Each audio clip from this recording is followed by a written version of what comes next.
নমস্কার সাহেব, আমি নয়ন রায় বলছি দ্য কোয়েরি.কম থেকে। আপনি তো তমলুকে লড়াইটা করেছেন এবং যেভাবে গত ভোটের পর থেকে যে সন্ত্রাসের পরিবেশ তৈরি হয়েছে কার্যত, সেন্ট্রাল ফোর্স অভিযোগ হচ্ছে যে তারা কাজ করেনি, নির্বাচন কমিশনের ভূমিকা খুব পরিষ্কার হয়েছে, তারা কতটা কাজ করেছে সেটা আপনি ভালো বলতে পারবেন। এবং লোকাল পুলিশ, এই তিনটে ফোর্সকে আপনি কাছ থেকে দেখেছে, প্লাস সন্ত্রাস এবং ঘর ছাড়া অনেকেই। কি পরিস্থিতি, কি বুঝছেন? এবং আগামীকাল সকালে সূর্য উদয়ের সঙ্গে সঙ্গে ফলাফল ঘোষণা হবে, আপনি কতটা কনফিডেন্ট আপনি বিং এ লয়ার? অবশ্যই কনফিডেন্ট এনাফ। তমলুক আমরা জিতবো, তমলুক আমরা ভালো ফলাফল করব, কিন্তু সেন্ট্রাল ফোর্স হোক বা ইলেকশন কমিশন হোক, সামগ্রিকভাবে এনাদের যে ভূমিকা তা অত্যন্ত হতাশাজনক। আমি এইটুকু বলতে পারি, বিভিন্ন জায়গাতে ভোটের দিনকেও আমরা জামাই আদর করে তাদেরকে যতক্ষণ না ডেকে ডুকে নিয়ে এসেছি, কোন রকম স্বতঃপ্রণোদিত ভাবে কাজ করা বা ফ্রি অ্যান্ড ফেয়ার ইলেকশনকে এনশিওর করা, সেটার একটা অভাব দেখেছি বারবার।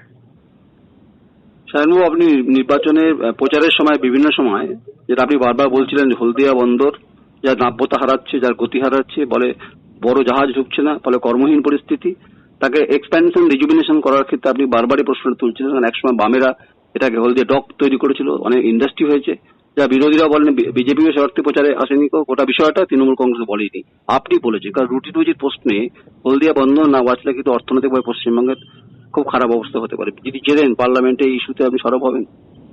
অবশ্যই। আমি এখনো বিশ্বাস করি একা হলদিয়া পশ্চিমবাংলার মানুষকে ভাত জোটাতে মুখে সক্ষম। আমি এটা এখনো বিশ্বাস করি, আমি সে বিশ্বাসে অনড়, এবং আমি এখনো এটা মনে করি যে তৃণমূল কংগ্রেস রাজ্য সরকারে আসবার পরে এবং বিজেপি কেন্দ্রীয় সরকারে আসবার পরে পোর্ট সেন্ট্রাল গভর্নমেন্টের বিষয়, পোর্ট স্টেট গভর্নমেন্টের বিষয় নয়, পোর্টের বিষয়তে খুব উদাসীন।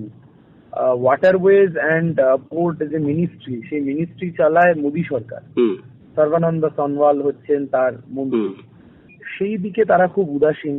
হলদিয়াতে নতুন শিল্প আনার ক্ষেত্রে তৃণমূল কংগ্রেস কোনো ভূমিকা পালন করতে পারেনি। একটা ফলত সামগ্রিকভাবে একটা তো নেতিবাচক জায়গা রয়েছে। সেইখান থেকে আমরা আশাবাদী যে জিতলে আমরা এই কাজটা করবো এবং করতে পারবো। শায়নবাবু, আপনি তো এজলাসে বিচারপতির সঙ্গে আপনার কার্যত ইস্যু ভিত্তিক লড়াই হয় এবং তথ্য ভিত্তিক লড়াই চলে এবং গরমাগরম চলে ইস্যু ভিত্তিক।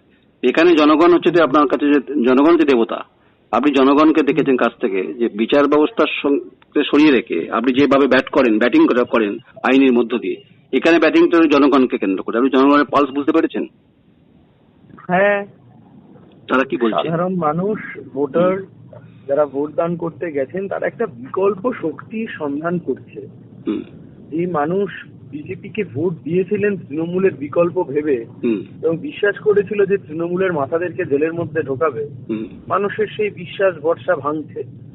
সেম বিজেপির বিরুদ্ধে যারা তৃণমূলকে ভোট দিয়েছিল, আজকে দেখছে একবার বিজেপি, একবার তৃণমূল, একবার তৃণমূল, একবার বিজেপি, নোংরা দলবদলের রাজনীতি চলছে। ফলত মানুষ এই এন্টায়ার সিস্টেম থেকে মুক্তি চাইছে বলেই তারা বামপন্থীদের প্রতি আকর্ষিত হচ্ছেন এবং বামেদের শক্তি বাড়ানোর চেষ্টা পঞ্চায়েত ভোটেও আমরা দেখেছি, তা ফলপ্রসূ হয়েছে, লোকসভাতেও হবে। আগামীকাল লাল আবির কার্যত উঠছে, এটা আপনি বলছেন? অবশ্যই আমরা কনফিডেন্ট। দেখুন, আমরা যেভাবে প্রচার করেছি, প্রচারে বামেরা এগিয়ে, এটা সাংবাদিকরাও স্বীকার করেছেন যে বামেরা প্রচারে এগিয়েছিলেন। এখন বিভিন্ন রকমের টাকা পয়সা, লোভ লালসা ইত্যাদি তৃণমূল বিজেপি তারা শাসক দলে থাকবার জন্য কিছুটা বেনিফিট তো পেয়েছে, কিন্তু সেটা কোনো বিষয় না। সেটাকে ওভারকাম করেই আমরা লড়াইটা লড়েছি এবং আমরা কনফিডেন্ট যে এই লড়াইটা আমরা জিতবো। Thank you. আগামীকালের সকালে প্রমাণ হবে। Thank you. বেলা বাড়ার সঙ্গে সঙ্গে অনেক অনেক ধন্যবাদ আপনাকে, শুভেচ্ছা। Thank you.